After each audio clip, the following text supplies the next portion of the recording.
Good evening and welcome to our forum for the Center School District School Board on the April 2nd election. This forum is sponsored by the League of Women Voters of Kansas City, Jackson, Clay, and Platte counties, and co-sponsored by the South Kansas City Alliance. I am Anitra Steele, and I am a member of the League.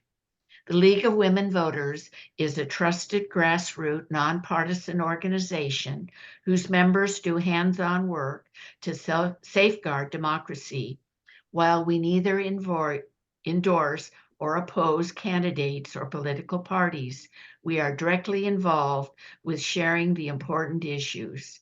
Our mission is to empower voters and defend our democracy.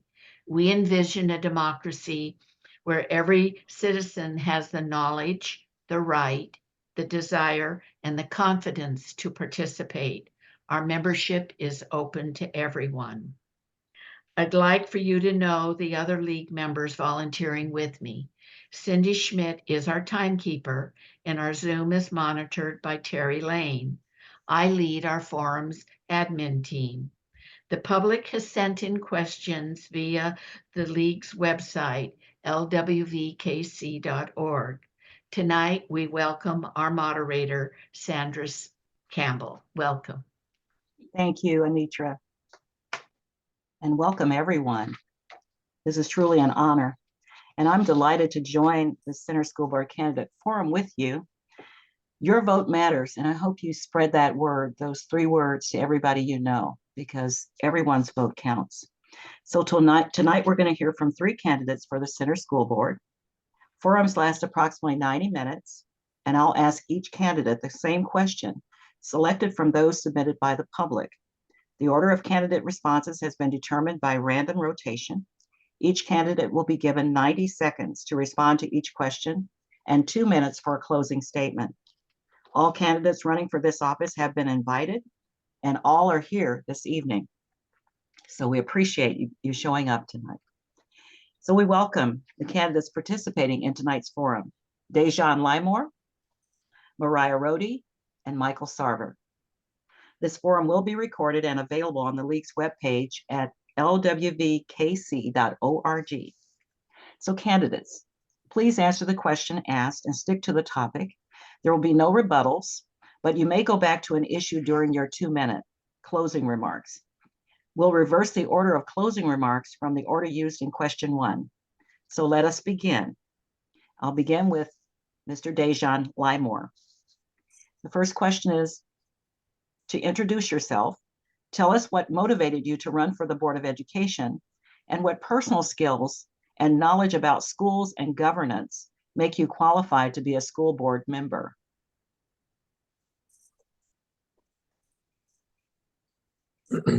So, nice to meet everybody. My name is Dejan Limor. I attended the Art Institute International of Kansas City in Lenexa for Game Arts and Design. So I fully do believe in freedom of expression. And I have a 5-year-old son that does go to school in the Center School District. While attending his school, I've been to a lot of his school events. And as I've been there, I've kind of seen like the same parents. So it really kind of opened my eyes for parents' engagement to see, why aren't new parents coming? Aren't they kind of curious about what's going on in the school system with their children? So that kind of right there led me more towards a path of wanting to get more involved. And the unique opportunity of being selected as their policy council representative fell upon me. And then soon after that as well, the opportunity to run for school board. I do also work for a nonprofit organization, and we do help the youth as well. So being with them, kind of helping them, guiding them, that also gave me a little bit more of a push to kind of want to do a change or call, seeing the kind of struggles and issues that they're facing at an older age. So it's like, how can we kind of prevent that? Not necessarily prevent, how can we catch that or assist it earlier? So especially starting out at elementary and or even younger, like early head starts. That's one of my main goals, honestly. And that's how I really got here. Thank you, Dejan. Mariah, the same question, I'll repeat it. Please introduce yourself. Tell us what motivated you to run for the Board of Education and what personal skills and knowledge about schools and governance make you qualified to be a school board member. Thank you. It's a pleasure to be here, and I am so excited to be a candidate for Center School Board. I am motivated by two little people in my home, my two daughters. I've got a 5-year-old who's a kindergartner at Indian Creek Elementary, and I have an 8-month-old baby. So I have a vested interest in this school district. I will be in it for the next 2 decades. So I wanted to join right in from the very beginning. And I was really motivated because I've been doing a lot of statewide advocacy. And then I also help to lead a nonprofit organization that focuses on early childhood education and creating access and additional resources for families so that they're able to not only survive, but thrive. So just my personal and my professional, this is the perfect intersection. And I just figured if I'm doing so much kind of in the urban core and then also having the opportunity to do some statewide advocacy, I really wanted to do something that would make a difference in my own backyard. And when the opportunity presented itself to file for school board, I decided, here we go. We're going to give this a shot. And I'm really motivated by education being the greatest equalizer of opportunities for children. And that's why I'm here today. Thank you. Michael, same question. I can repeat it for you if you like. No, I'm okay. Okay. Well, hello. Again, thank you for having me. Really appreciate this opportunity. My name is Michael Sarver. I am a father of 2 boys in the district. They attend Redbridge Elementary, and that is kind of my big driver behind wanting to be a part of the school board is getting more involved with their education. And we've done a lot of work with Redbridge. My older son has some special needs.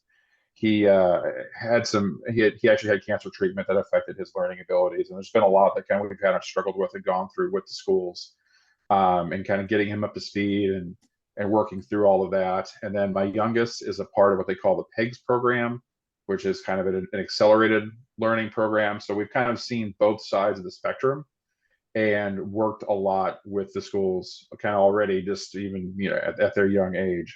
So I see this kind of as a way of giving back, being a bigger part of the community, and I'm really excited to not only be a part of their education, but help be a part of the education for all the kids around in the district, and be a force for positive change.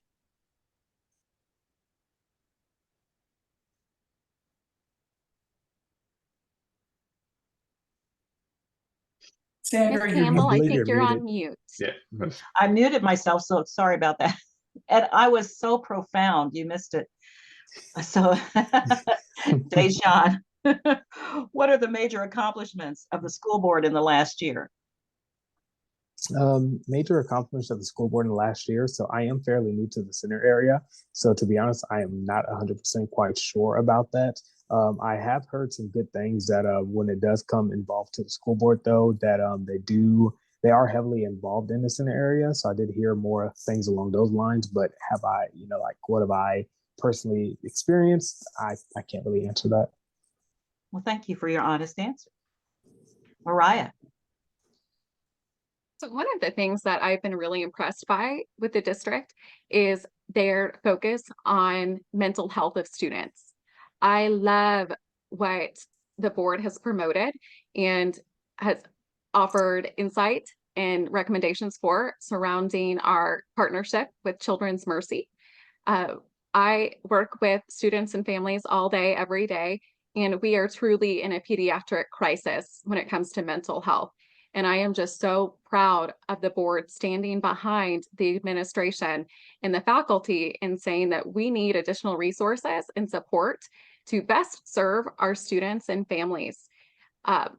Mental health, it's hard to access for a lot of families, particularly families that qualify for Medicaid. The waiting period can be almost a year to access services. And so by bringing those services directly to students and families through our public education system was such a smart move. And I am so grateful that they believe in the well-being, the holistic well-being of our students and staff. Thank you. Michael?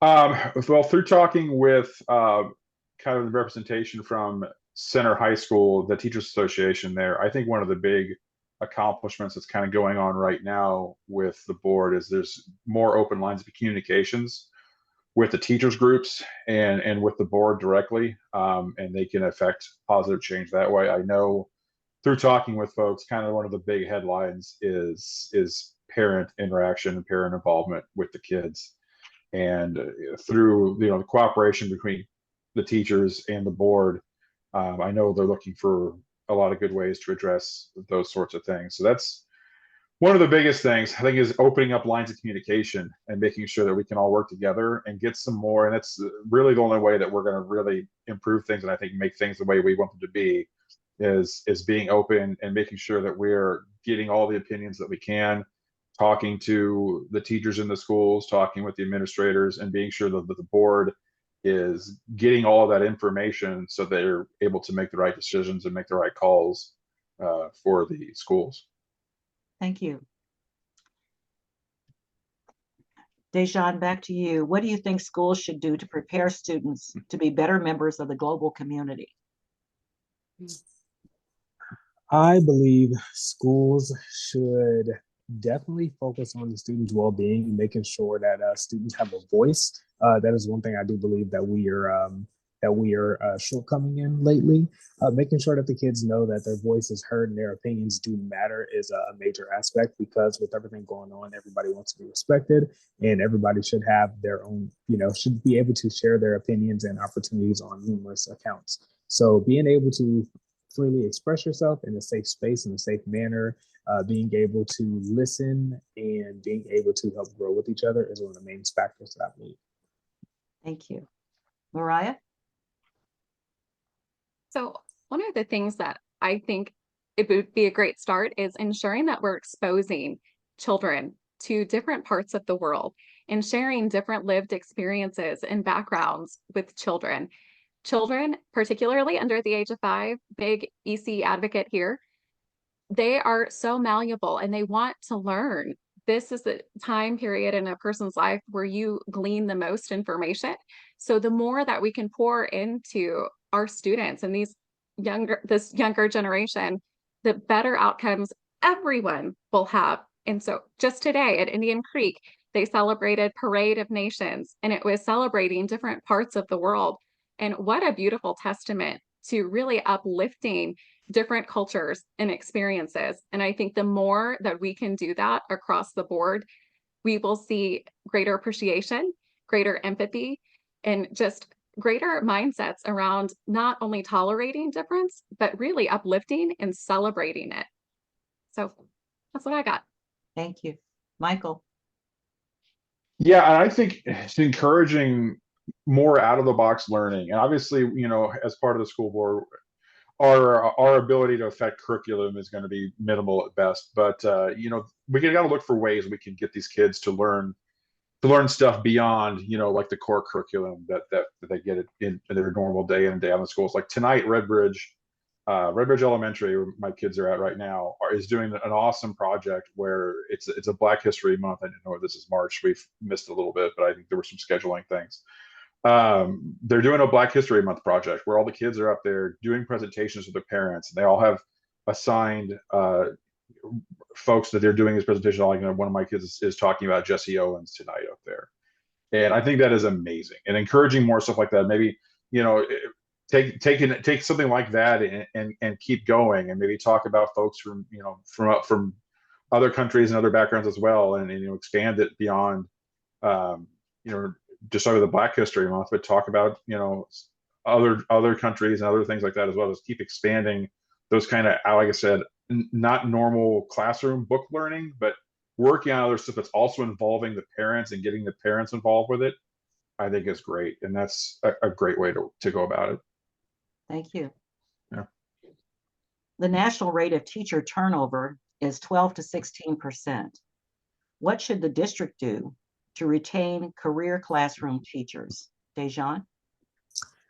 So first and foremost, I fully believe that there should be an incentive for teachers either teachers that already have history when starting out, maybe they have a little higher pay, and or teachers that are coming in new. There could be like a yearly incentive where as you stay, your pay would increase.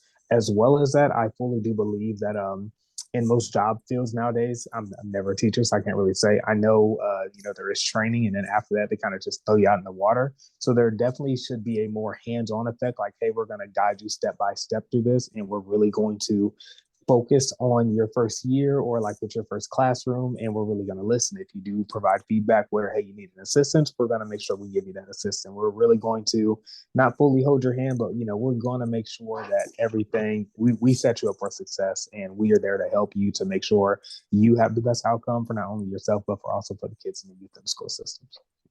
Thank you. Mariah. So this one is near and dear to my heart, especially leading an early learning center and dealing with this on a daily basis and being in the thrown in the classroom when we are understaffed. It is a crisis that we are in as far as teacher recruitment. In the pandemic, well, that did not help anyone in this field whatsoever. And money does matter. I totally am so supportive of really looking at that teacher compensation philosophy and taking not only the credentials, but also the experience that teachers have in those classrooms. But I also think we need to invest more in teachers' professional development. I would love to see policies exist that encourages school leaders to really uplift those teachers and work with them to create individual professional development plans so that we're pouring as much into the people that are pouring everything into our students as much as we can, and give them every resource that we possibly can to really advance their personal and professional aspirations. And I think that if we take a more concerted effort there, we will see things shift in a different direction, which is what we all need. Thank you. Michael? Yeah.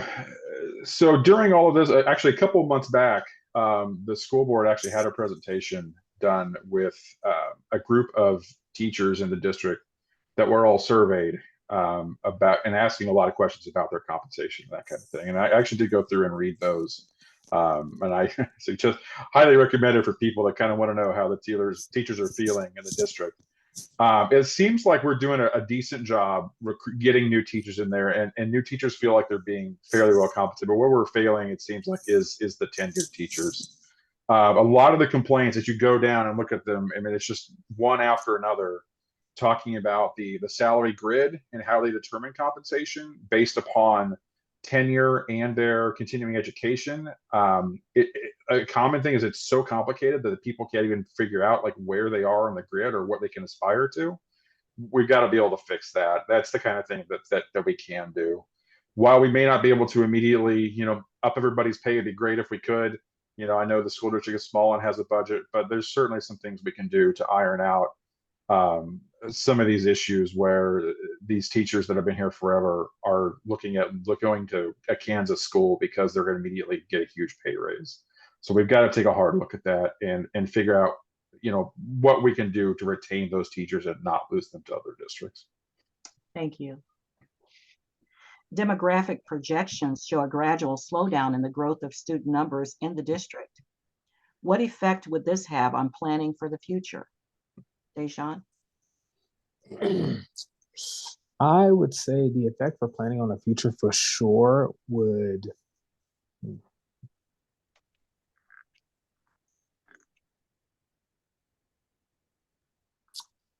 honestly, I'm not quite sure. I'm sorry. No, that's okay. It's an honest answer. Mariah? Can you repeat the question for me one more time, Sure. please? Demographic projections show a gradual slowdown in growth of student numbers in the district. So there are fewer students enrolled in your schools in the district. What effect would this have on planning for the future? Everything. Absolutely everything. The first thing that comes to mind is budget and really looking at the resources that you can get. Center School District across the state it's one of the districts that receives the least state funding in Missouri, and student attendance does tie into that. And so I would love to see us really focus and hone in on student attendance and what we're doing to actively engage families and get children excited about coming to school from the very beginning in pre-K all the way to 12th grade. And we have to do better at this, because if we don't have students, it's a reimbursement model for funding. So you have to have students attending in order to get the funding that you need. If you don't have students attending, you cannot make the case for support to get that funding that is so essential for being able to have those resources. And so it's a perfect storm that really does need to be addressed. And one of the things about Center that I have learned just being in this community before I was a parent in it is the transient nature of students moving from district to district to district. And I would love to give families and students a reason to stay. And I believe we can do that. Thank you. Michael? Yeah, I mean, it's definitely, I would echo a lot of, but it's going to affect budget and a lot of the fiscal issues. You're going to have to really lock down if we truly continues on a decline. It's going to affect, bond issues and all that kind of thing. You're going to be more reliant on trying to find grants to make up some of those costs, which is going to be tough. So what I would say along with that is it also should be triggering a need to try to work the other way, try and reverse that course, make the district more attractive to folks that are outside, that would make them want to come to Center as opposed to moving away from Center. Doing things like making sure that attendance is where it needs to be, that we're providing the best educational environment we can for our kids, so that we're showing good test scores and that we're getting good reviews across the board, so that when you have a parent that's out there looking to move somewhere and they look around at the schools, let's make Center attractive and try to reverse that course. Thank you. So I'm going to switch it up just a little bit. And Mariah, I'm going to come back to you and ask this question. According to the Department of Elementary and Secondary Education, Center School District has the fewest number of students in the area, 2,436, and spends the most per pupil, $16,400. Yet its attendance rate of 60.5% is among the lowest. Attendance rates have been falling throughout the area. How can the problem of attendance be addressed? Absolutely. It has to be addressed, because you cannot even begin to address academic achievement if you're not looking at attendance. If kids are not in schools, how can we expect them to glean all of that knowledge and those resources that the educators are trying to pour into them? It doesn't work that way. And I would love to see us really model Attendance Works. It's a program that really penetrates deeper into family engagement and gets the whole family on board and really shares that essential nature of attendance and explains how it impacts the schools and the opportunities that do exist. And I would love to see our schools, our school leaders and building leaders take greater ownership and autonomy of doing what they can to incentivize attendance within their schools. Yes, there's a center culture, but every school has its own school culture. And so I would love to see school leaders doing different things to get kids excited. And it has to get the kids excited. It has to get the families excited. It has to get the teachers excited about promoting attendance and its value. So it cannot live with one constituency promoting it. We have to get unified in really sharing the value of student attendance. Thank you. Michael, shall I repeat the question? Yes, please.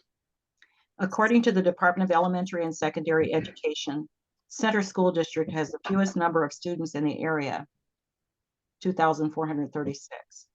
and spends the most per pupil, $16,400. And yet its attendance rate of 60.5% is among the lowest. Attendance rates have been falling throughout the district or throughout the area. How can the problem of attendance be addressed?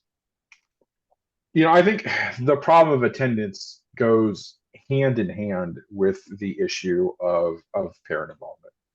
I think working on parent involvement and getting families more involved with education and more involved with being at the schools, being present, being a part of their children learning is going to exponentially help the attendance issue. Obviously, also too, the schools need to take ownership of their numbers. I know from being at the PTO meeting with Redbridge this week that they are watching those numbers every day, trying to hit that 90% 90% attendance for 90% of the kids goal if they have. And they do things like if the kids are missing attendance, then they may miss out on field trips, and that's awful to say that to a child, but we've got to hold people accountable, and we got to hold families accountable, and making sure that we're talking to people that are having low attendance, and drilling into trying to figure out why, and talking to these families and making sure that we're letting them know that this is important, and this isn't just something that you can decide, hey, it's okay if the kid stays home today, they're not feeling it. Like, no, they need to be in school, and we need to be working with them to make sure that they realize that. Thank you. Dejan, shall I repeat the question? No.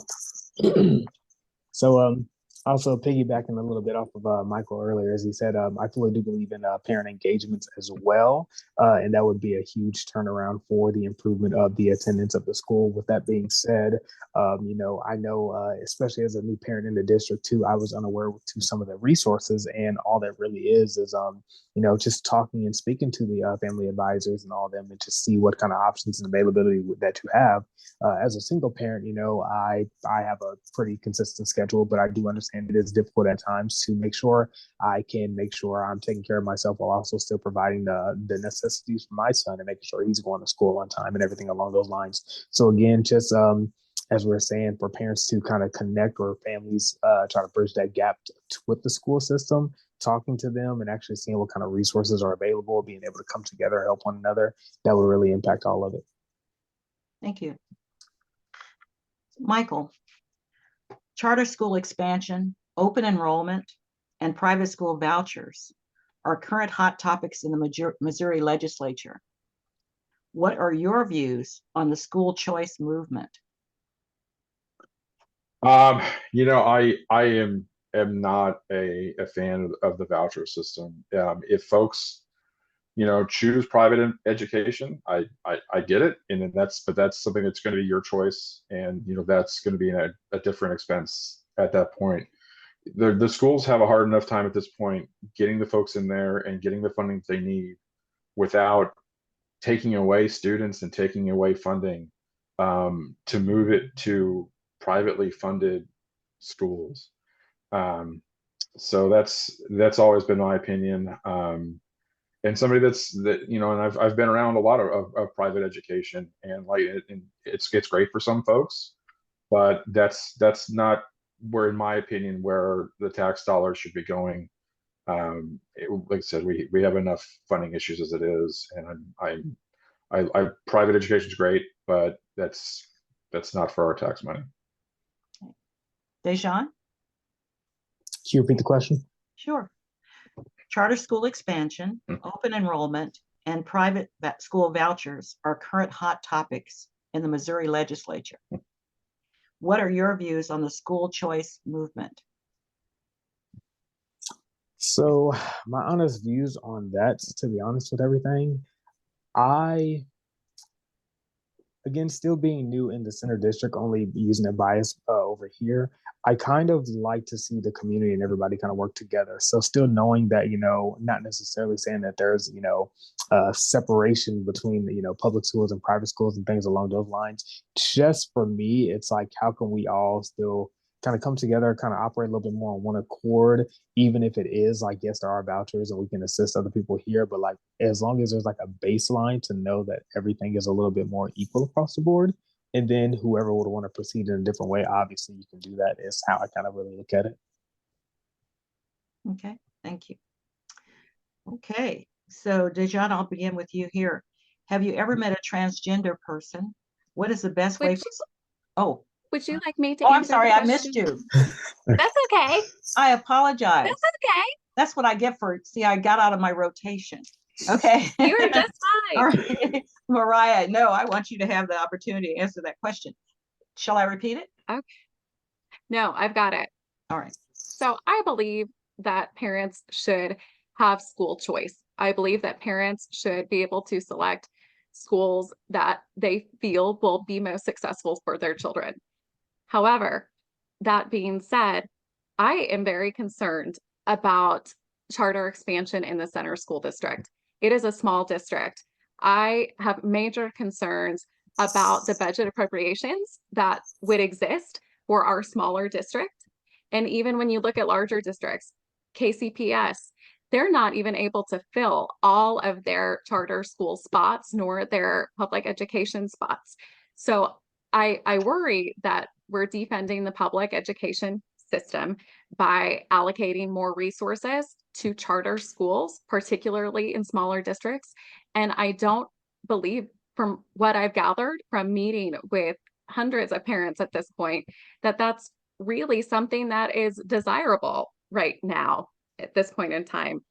And, you know, one of the things that you also see with charter schools in different school districts is greater transiency of students and families from school to school to school. And that totally disrupts the learning process for children.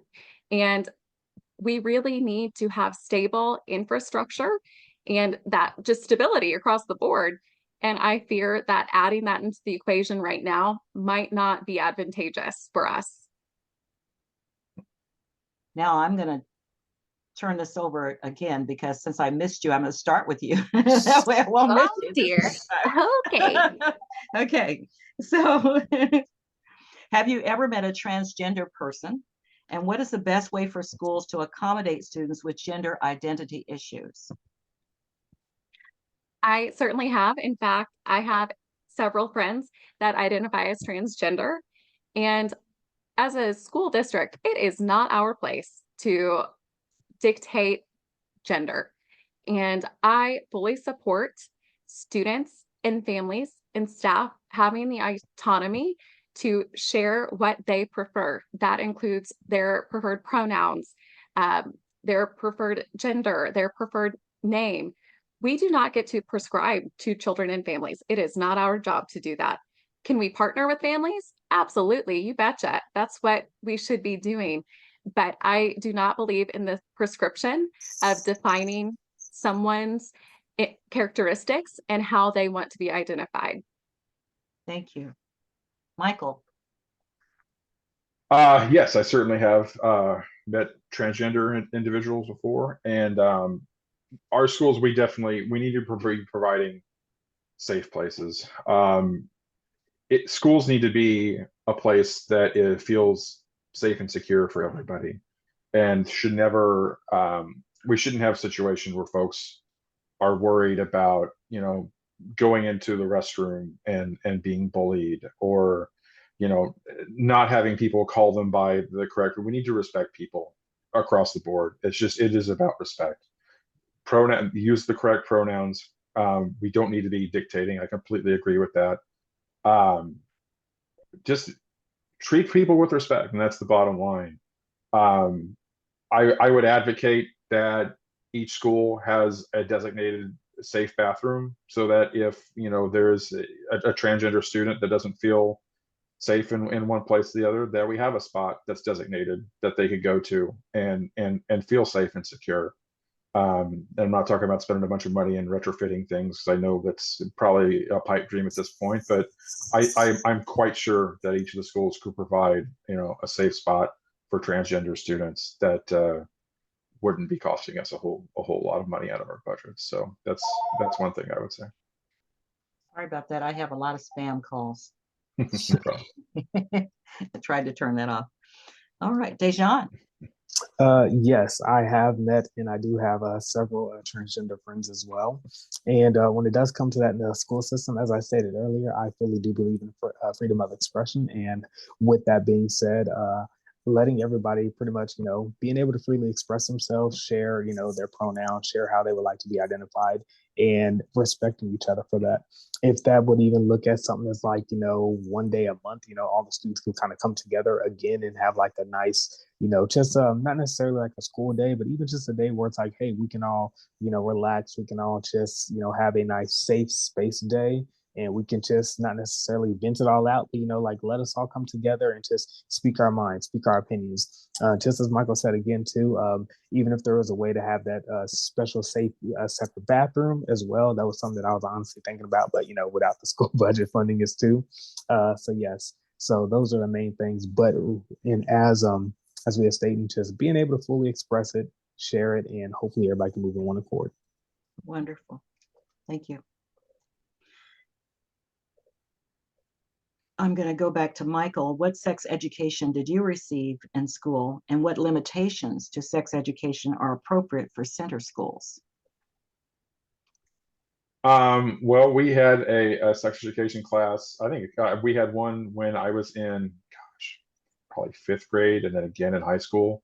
So I think we got kind of 2 different levels of that. Well, I think when we were younger, just kind of like going over the basic topics, and then probably a little more in depth when you get into the high school situation. And it's important. Kids need to learn about that we have open discussion, and that we learn these kind of things and don't make it a taboo subject. We want to talk about it as much as we can, because it's something that's going to happen. It's going to be a part of these kids' lives, and you know the district needs to make it a part of what we talk about. So again, it's not something that folks are wondering too much about. We expose them, we teach them, about safe sex, about we talk about abstinence, we talk about everything that we can, and just give them all as much facts as we can, so that they're educated about it. And that's what we need to do, is make sure that there is an education about it, and hope that these kids are going to make the right decision. Not just hope, but obviously encourage them to make the right decisions when it comes to these kinds of things. Thank you. Dejan? So when it does come to this subject and topic, I fully do believe that, for me, just like Michael was saying, back in early middle school, for sure, I know we learned the basics, and then in high school is a little bit more advanced. And then I went to an art school, so, more human anatomy, human body and everything along those lines kind of was more in depth for me at that point in my life. It is very important in the school system. When it does come to this subject, I fully do believe more parent involvement and engagement should also be around. So maybe like during the weekend or the month, or while the school is educating the students on that, parents are very heavily involved too, because, everybody, like we were saying, it's natural, it's part of human life. You always want to practice safe sex. You always want to do, consensual, knowing right from wrong. And as long as everybody is moving in one accord on that, especially with how things are going nowadays with transgenders and identifications, you really want to make sure we know where we're going with this. So wanting to make sure everybody's on the same page, moving forward, and we're doing everything respectfully, both safe, is the main thing I would like to advocate there. Thank you. Mariah? Well, I'll tell you, growing up in the boot heel, we didn't have sex education at my school. It was not a subject that was to be entertained or discussed whatsoever. And it needs to be. Sex education. It's health. It's health care. It's a huge component of community health. And we have to have those conversations with our students, because that's a part of the maturation process, is this act. And so we need to make sure that we are having those conversations. And I do believe it's twofold. I think that we need to share part of the responsibility of public education, since it's health. And then I do believe that we can work collaboratively with parents and to engage them in those conversations. And I tell you what, I have 2 little girls I don't even know how I'm going to have those conversations. I have not thought about that. And so I need some support from the schools to help me have those developmentally appropriate conversations with my children. And I think it's incredible to have that direct partnership. And it's a must. We must have this conversation in different ways that are appropriate and for children and for parents and for the district. Thank you. Mariah, I'm going to start with you. The district is participating in a 3-year pilot program for 7 Missouri school districts. The program allows the district to choose from an approval list of at least 2 national education accrediting agencies. How will parents and the public be able to compare the school district's accreditation rating with other Missouri school districts when national education accrediting agencies have different criteria and scoring? So this is a great question because it is hard to digest when you look at really what accreditation entails for national, state accreditation, all of it. It's cumbersome. And I know because I have done this for our early learning center, and it's a manual. And I don't know that parents who aren't in this field aren't doing this work all day, every day, and aren't, providing those outcomes and those, smart goals and what was achieved. I don't think that they always have the education to even know exactly how to digest all of the volumes of information.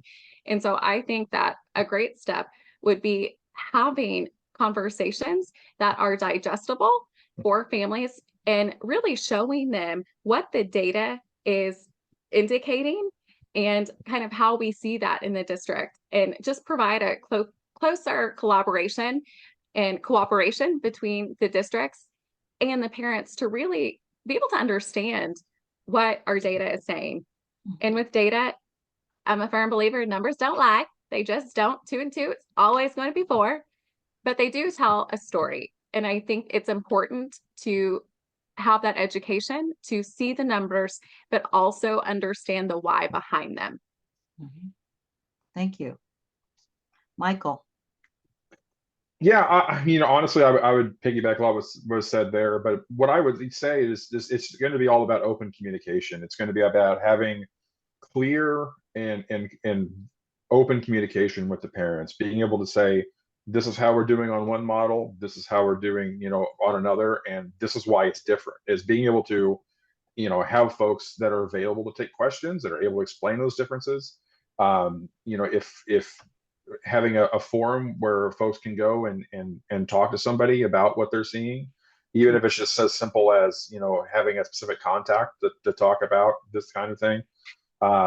I think communication is just going to be the key, so that if a parent is looking at this and is thoroughly confused, that they know somebody that they can go and reach out to and talk about it. Again, just having those open lines of communication. Beyond that, I said just making sure that we're letting everybody know that this is something that they're trying out, and being very clear about it. Thank you. Dejan? So again, to me, this is something where not necessarily putting out the responsibility on like the family advocacy, but as long as like parents are involved or families are involved and updated about knowing this, where they can at least have a safe space to be able to ask the questions that they deem fit and necessary. Hopefully, they can be connected to either the right person that can answer that question, and fully being able to do that not only for themselves but also for the well-being of the children as well. Because I know for me, again, being a new parent in the district, learning all the resources that's available, it's sometimes embarrassing and a little prideful to have to ask those questions to step out of that comfort zone. So at least knowing that we have that resource and availability, someone to speak to and who is available, normal hours of the day, that's very helpful. So I think that's a good way how we can proceed. Thank you. I'll start with you, Dejan. Tell us about an elementary or high school teacher who influenced your desire to be on the school board. Oh, I would definitely have to say my high school teacher, Mr. Ron McHugh. He was my English teacher. And when I first attended, I was in David H. Hickman High School back in Columbia, Missouri, as a freshman. I remember one of my junior senior friends was in his classroom, and I just always hung out up in there. And he was a really like-minded individual. He knew different languages. His viewpoint on the world kind of like shifted me, especially as an artist. So being able to get more of the history on him, what like made him want to do everything he did and how he became that way. And honestly, he is someone that I hold in very high regards even to this day because like I can definitely say nowadays the title or like the beacon of teacher doesn't hold the same strength as it used to.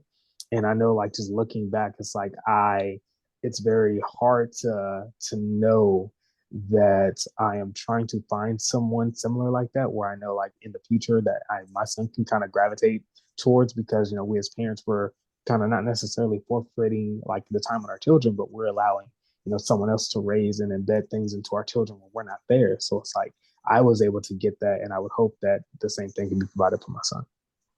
Thank you. Michael. I would actually say I don't know if there's any one particular teacher that I would necessarily point out. I would point at a couple of people in my life that have been that have been teachers and educators that have influenced me. My father was actually a teacher in the Hickman Mills district for a time, and I had an uncle that was the superintendent there who was a lover of education, was a huge part of my life when I was growing up. Definitely influenced me in a lot of ways, and was really the two of them both are role models for my life. And to this day, my father, who it still has people that come up to him and talk to him about how he was one of their favorite teachers, in all these many years later. And so just seeing that kind of reward and people still coming up to you and having that discourse after all that time is really cool and has inspired me to be more involved in the field of education. There was a time where I thought about being a teacher when I was in college. Ultimately, that didn't happen, but this is kind of my a desire to be more involved in that field and that front. So that's what I would say on this one. Thank you. Yeah. Mariah? So I don't know if she's watching, but Mrs. Loppy from second grade at St. Vincent's Elementary really changed my life. I remember so many of the different activities that we did in the class and how she was teaching different disciplines through really innovative curriculum. I just knew it was fun. I didn't really know that it was innovative curriculum at the time, but I loved how she had a really direct line of communication with my dad. When I wasn't feeling so great for whatever reason, there was such that partnership on let's do what's best for Mariah, where she is today, and let's wrap our arms around her and show her that she can reach the highest mountain if that's what she wants to do. And that confidence that she instilled in not only me, but my classmates, she would set the bar higher and higher and higher. And we can read more and more and more. And she just made learning fun and believed in everyone, regardless of their zip code or their circumstance in life. Everyone was going to be a champion because you were in Mrs. Loppy's class, and it was a given. And I love her. My dad is also a teacher, so I have to say that because he'll get mad at me if I don't. Thank you for that. I'm sure your dad appreciates that. We're coming near the end, and you all have done really well sticking with your time. And most of the time you've been well below your time, and you've said a lot in less than 90 seconds. Independence has joined 25% of Missouri schools by going to a 4-day school week. How do you feel about the change, and would you support that in the Center District? While you're talking, I'm just going to step behind me and turn on my light.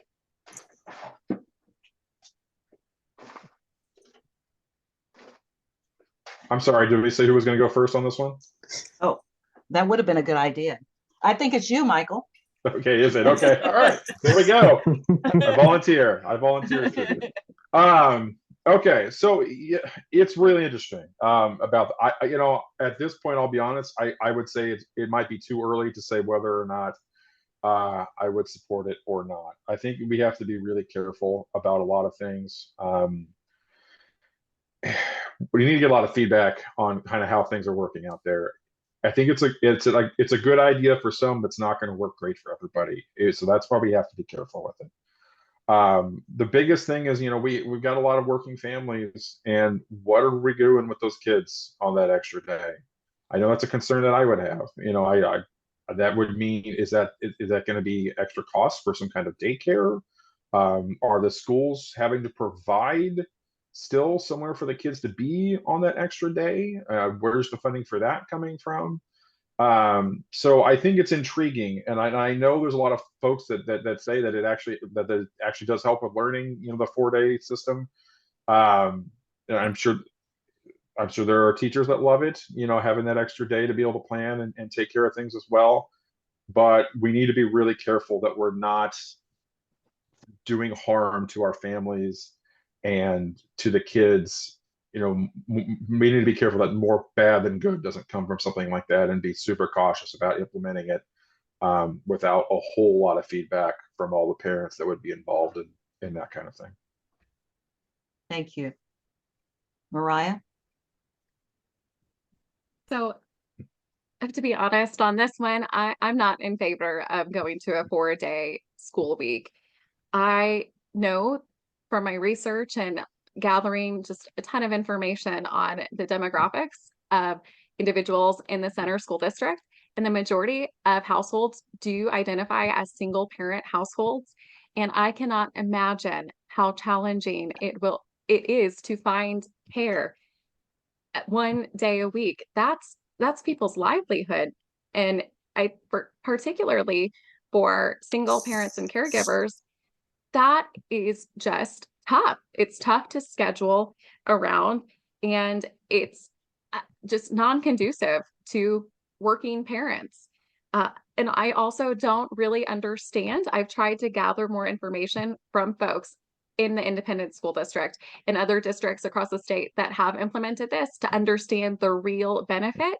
And I'm really not getting an anecdotal response on how it's been successful, because some of the reasoning and rationale from wanting to go to a 4-day work week is to curb expenses, some of those fixed expenses, or unfixed expenses like lighting and all of these different things. And I don't know that we can really measure what a savings that it has given to school districts. And without more research and more parent engagement, I just don't know. Thank you. Deshaun? So this one honestly does kind of hit home a little bit, because as a single parent in the district, I am experiencing that with my son attending Yellow Jacket. It is only a 4-day 4-day school week, not work week for him. So 4-day school week, and that does actually affect me a tad bit. When actually speaking to the Yellow Jacket principal, she did inform me that they did do 5 days, but that was like a whole ordeal on transportation, and it was only a half day at that. So like that would still affect parents on having to leave work early to pick up their child, or who could come and pick up their child that left children being left at school, while the buses are still there, and then the staff would have to wait because parents were running late and things along those lines. So it is very difficult to say for sure if it will be beneficial or not. But even as Mariah was just saying, as a single parent, working with my job personally, and this is speaking from experience, they do kind of work with me, but then at other times they kind of don't, because he's a very a young child, and again, with certain work rules and health and safety issues, I completely understand. So it's almost like now I'm being forced to either take a day off and or trying to find a sitter, which is like at the end of the day, we got to work to get money, but now I'm paying extra additional expenses. So it is very difficult to say for sure. I do believe it never hurts to try it in the district, get some data, feedback, and then we as a district can, come together and move forward, obviously, but that's just my honest opinion and experience with it. Thank you. Does the school district allow homeschool students to enroll in school district classes to participate in sports or other activities? And what are the requirements, if any? Do you know of any homeschool students that are able to participate in the center district schools? Mariah.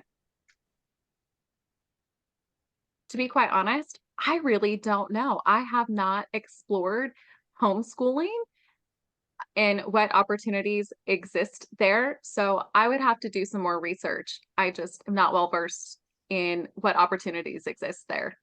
Thank you. Dejan? Honestly, I'm not sure either. I don't even know anybody that homeschools personally, so that's something I've never explored. Thank you. Michael? Yeah, I'm going to be in the same boat as my compatriots here. That's one where I don't specifically know of anybody that homeschools. I know there are folks out there, but as far as participation in school activities and sports, I would have to do more research on that, and I don't have that information this time. Okay. Well, thank you. So we're just about at the end. It's time for your 2-minute closing remarks. So you can take a moment to gather your thoughts. And I do have one question that might help you to generate your thinking. What is one question that you wish I had asked, and how would you have answered it? Is there something on your mind that you think the Center School District constituents would like to know, or something that you'd like to know, and how would you answer it? So just take a moment. We'll give you 30 seconds, come up with what you want to close with. And while you're doing that, I want to thank you, all three of you, for such a great job. I learned a lot about the Center School District. I'm in Lee 7, and I learned a lot from you. And we're all basically saying the same things. We're all looking for the same things for our children. Mine would be grandchildren. So, and we want to encourage you to tell everybody you know, your friends, your neighbors, your coworkers, please vote. Get out and vote, because we do make a difference when we vote. So I'll start with you, Michael. Okay. Well, again, I want to say thank you very much for having us here. It's been truly an honor. What I would say is that my perspective on all this is I'm a dad of 2 boys that are in the district, and they mean everything to me. And being more involved in their education is my key driver behind this, but also being a voice for the other parents out there on the school board, Redbridge and all the other schools involved. I'll be happy to be a representative for those parents out there and make sure that I'm doing everything that I can to support, providing the best education environment that we can have for our children.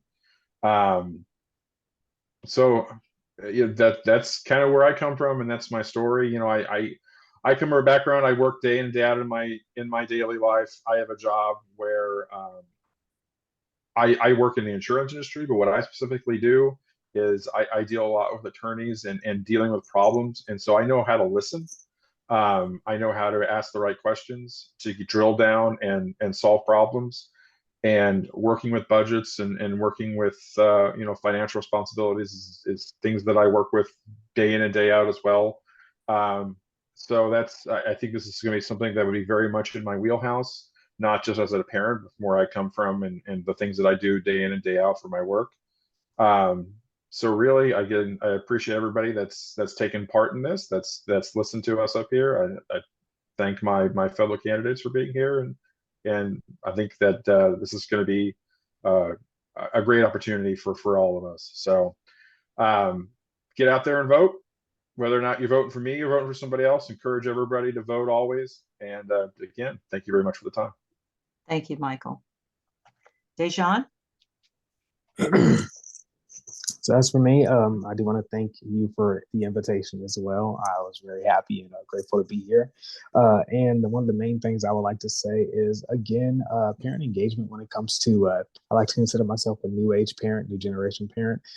Again, we kind of grew up a little fast. We're very prideful. We get upset easily. And I really want to reiterate that for us, it's not mainly about us, it's for our little ones. So we need to learn how to take that time to, ask those questions questions, and I want to be the advocate or mediator to be able to put you in front of somebody who can answer those questions, so you don't feel so vulnerable or as if they're like, not necessarily questioning, but judging you for the questions you're asking. So you as a parent have that safe space. And then to even go even further than that, when it does come to like, the applications and like the, help with the food assistance and stuff, we feel embarrassed, we feel vulnerable being able to open up and tell school systems that. So applications are getting finished, and it's not again affecting us because we're prideful or scared or nervous about it. It's affecting our children because now they're not able to get reduced lunches or anything along those lines. So really being able to know like we are here to help, and we're a resource is the main thing I want to push for.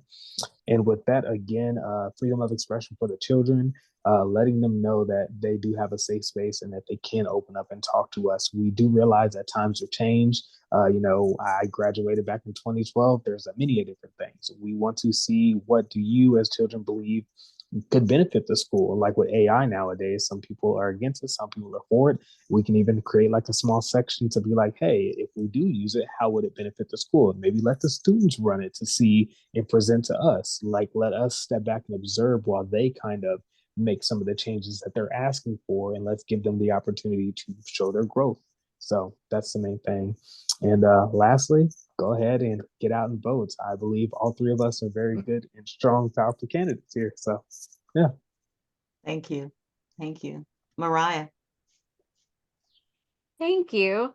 So I just want to say thank you for allowing us all to share our diverse experiences and perspectives on all of these very critical issues that are affecting our students and families every single day. Something that I wish maybe we would have explored a little bit more is really, what does family engagement look like? And I think we often get family engagement confused with family participation, and I see a significant difference there.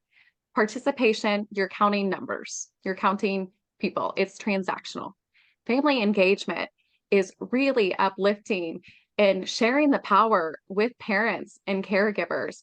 That's where that shift to participation numbers to true engagement really falls. And I think sharing that power amongst the school district, the families, the children, the educators, once we can all be at the table where decisions are being made, that's where that diversity of thought will be so critical in creating the world that we dream it to be: diverse, inclusive, and safe. So that's something that I'm really passionate about, is ensuring that we are actively engaging families in ways that they find meaningful. The other thing that I would share is, I believe that if I'm elected, growth can happen within my term. I have high expectations for myself. I have high expectations for those that I surround myself with, and I have a growth mindset. That is what is going to drive change. We have to set the bar high and not lower any sort of standards, because our kids deserve the best, and dang it, we're here to give it to them. So thank you. I think that well, there you go. Thank you. Oh, you could have finished your sentence. Thank you. Well, I just think that really all three of us, the candidates, I think that you really couldn't make a wrong choice. Probably shouldn't say that, because I am, I do want you to vote for me, but I think that the district would be really great to have any of us, because we are invested in not only the experiences of our own children, but children across the district. And wow, that's an incredible thing. Thank you. And I picked that up from all of you, the passion that you have for Center School District and your children and all the other children who are served by the district, and the teachers and administrators. So you really came out clearly that you have that passion, and that's what the school district needs. So thank you for joining us. And again, it was a pleasure to be able to hear from you, all the skills and the knowledge and the abilities that you bring, and as compassionate parents and leaders in your community. So now we've come to the end, and I'm going to turn this back over to Anitra.